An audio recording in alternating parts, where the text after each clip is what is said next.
Yo folks, and welcome to the channel. In today's video, we'll be talking about upcoming Gacha Games, mobile titles, and games coming to May and more. Let's go ahead and jump right into this. First things being is Streets of Rage 4. This is going to be releasing in May 24th. And why am I talking about a normal game, not a gacha game for the first title?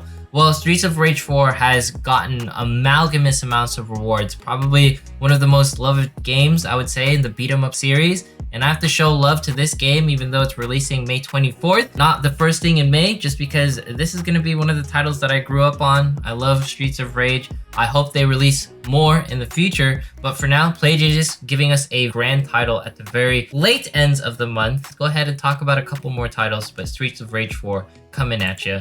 Then we have Infinity Conquer. Now, with Infinity Conquer, it gives me like that For Honor graphical vibe, but I bet the gameplay is something going to be like Clash of Clans around different countries in the global aspect. So if you wanted more of a Clash of Clans style or more adult themed Clash of Clans, then this is going to be the title for you. There's going to be all sorts of different units to inhabit the regions. I don't know if this is going to be a gacha game, but like I said, probably going to be something towards Clash of Clans.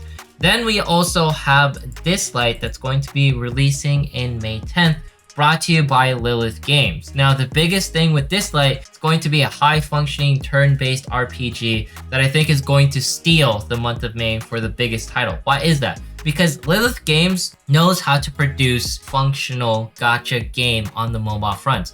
They gave us AFK Arena, which has been a wild hit as far as idle games goes. I feel like AFK Arena redefined how the genre sort of looked at. And if Lilith Games wants to redefine some aspects of turn-based RPGs and make the mechanics even better while introducing amazing 3D characters, I feel like Dislight is going to be the title to do it. Unless something else comes out, Dislight is going to have my main focus for the month of May. I plan to cover this extensively if I can. I've been getting a hands of some of the gameplay and trying the game for myself as of late, and I have to say I'm impressed. It's a nice title to cover. I can't wait to see how this holds up for the month of May. There's so many different settings and areas that I want to check out, different gods and mythologies that I want to see and how they're brought to life. There's going to be Dislight for you, May 10th. Probably going to be the early title that I'm looking forward to. Then we also have the Code Geass going to be releasing on May 17th. Now, if you don't know what Code Geass is, I watch it on Adult Swim. Just kidding. The most important thing about Code Geass is the protagonist is the antagonist sort of thing, but I don't want to spoil too much. Code Geass is going to be a really crazy IP to release in JP on May 17th. And as far as this one goes, there's a lot of history for it, and if it actually decides to be a hit in the JP regions, then I'm sure it's going to come out in global, maybe next year or sometime in the futures. But all I know is that this is going to be releasing May 17th in Japan. In case you can somehow get past the VPNs and stuff, I feel like this is going to be a cool title to play and try out. Then we also have Counterside getting global. I don't know when, but there was a letter given to us by Park Sang-yeon, head of public department of Counterside, saying there's going to be some roadmap announcements for May 2022. So we'll see if this title actually releases during that time frame. All I know is that Counterside is an amazing title. I played it in the C regions. If it releases on global in May, which I feel like it's going to be the dark horse release, I'm really stoked for it because Counterside is just one of those titles that's super high quality. The gameplay looks stunning and all the characters and designs just needs that little polish of quality of life. But I know Counterside is definitely a gem of a game, and if it releases actually in May, then Dislight will have some competition. Super hyped for this one. On other fronts, we have Rainbow Six Siege that's going to be getting its alpha testing on May 3rd. Here's going to be some pre-alpha footage in case you haven't seen it. And to be honest, it's brought to you by Ubisoft. There is some questionable things that happen sometimes with Ubisoft. But at the end of the day, if they want to give us a high-quality Rainbow Six Siege game on the mobile fronts, I'm all for it. Hopefully, it doesn't have gacha mechanics, but I'm sure it'll have some sort of loot boxes involving skins of different guns. But hey, there's going to be alpha testing for this one in May, I believe. I don't think it's a full-blown release.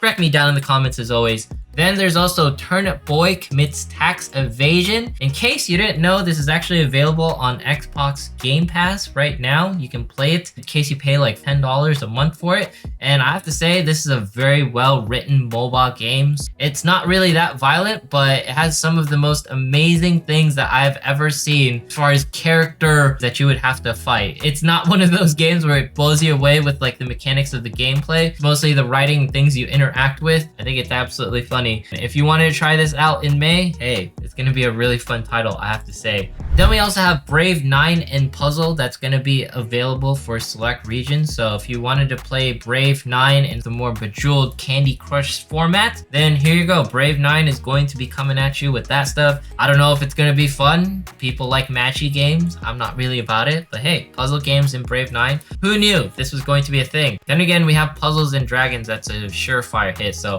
why can't Brave 9 do it? Let's jump on to other things. There's Blue Sky Arena. This is going to be the next game that's available in the JPs. The reason why I'm hyped for this, even though I'm not sure if I can play it or not, I don't think they're going to VPN lock it just because I haven't seen too much buzz around it. The waifus though, they look pretty amazing. That's why my eyes are in this one. Any game with waifus that look absolutely beautiful or just games with really stellar graphics, I'm all about. So Blue Sky Arena or Aozora Arena, I think that's the other term for it. It's gonna be coming at you sometime in May. On other fronts, this is gonna be the Dark Horse title that I'm not sure if it's releasing in May. Been relatively quiet, but Octopath Traveler, I want to see this game release. Why am I talking about this? Because it's going to be brought to you by Square, and Square out of nowhere released Echoes of Mana. So if they can out of nowhere release Octopath Traveler in May, that would be absolutely amazing. So really looking forward to any sort of inkling of news. All right, let's go ahead and jump onto the other fronts where news coming in for the Junes. I'm covering news in June mostly because this is going to be one of the better titles, and I feel like with May being a little bit light, we can do a bit of homework and see what's coming out. Disney Mirrorverse is going to be brought to you by Kabam, and Kabam is really great with publishing mobile titles. So I think this is going to be an action RPG, reimagining our Disney characters, flashing it out in whichever way or fashion that I could possibly imagine. Well, Disney Mirrorverse is coming out, I believe, sometime June 23rd.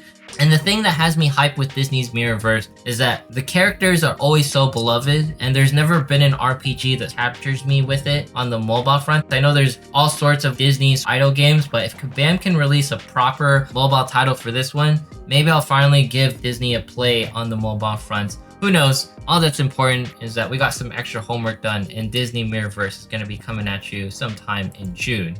Then we also have the Diablo Immortals that's going to be releasing in June 2nd. I'm sure you guys have already heard it, but this is probably going to be the limelight or the showstopper for June 2nd, mostly because we've been waiting for Diablo Immortal for some time. I don't know if it's going to be a gacha. Is it going to have loot boxes, microtransaction? Of course it's going to have like microtransactions. It's also going to be available on PC for folks to play, even though it's a mobile game, which I think is really nice. I hope more companies implement this feature where I can play on the go and at homes. All I know is that Diablo Immortal is going to be an amazing ARPG top-down sort of thing that I've been looking forward to. And if it actually releases right on the mobile fronts, I'm really all for it, because more quality titles on the mobile fronts is always better than no games coming out, in my opinion.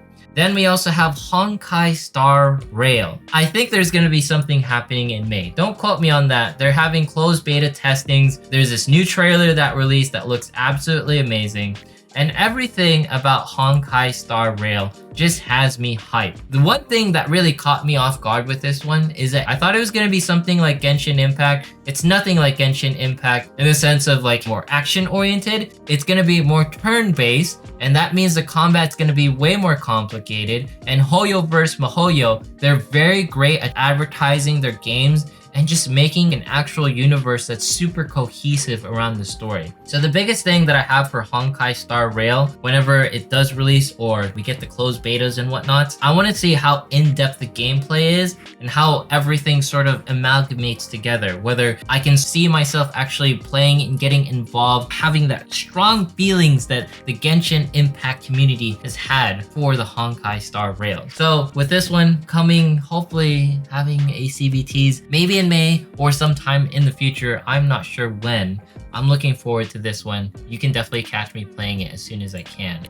On other fronts, let's talk about games that you can play right now on TapTap. There's going to be some brand new releases that you can try out and also some popular titles. Some games you can play right now is going to be Soul Tide, which looks amazing. Time Defenders, I had a doozy just trying to wrap my head around this gameplay. It's super fast paced and more quality of life take on Arknights in some ways, because there's just so many things that it just makes easier to play and upgrade certain characters. But Arknights definitely has the limelight when it comes to tower defense. And then 7 Mortal Sins Ecstasy. This was a wonderful waifu game that I just looked at, and you can play it right now. It's just really nice to see waifus getting this sort of attention at the end of April's. Then there was also Echoes of Mana that was released by Square out of nowhere. Like I said, I feel there is an inkling of a chance of Octopath Traveler just somehow rearing its head and being like, hey, we're also going to be available in May. Just like how Echoes of Mana just was like, oh, we're coming out at the end of April because we can.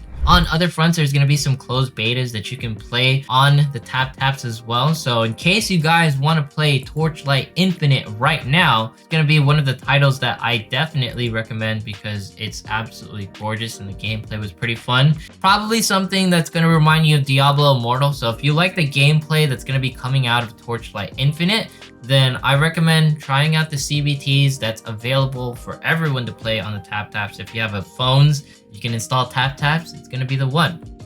And then we also have JP things with the distribution calendars telling us what released. There's going to be some infos and pre-registrations that occurred for Honkai Star Rail at the end of April.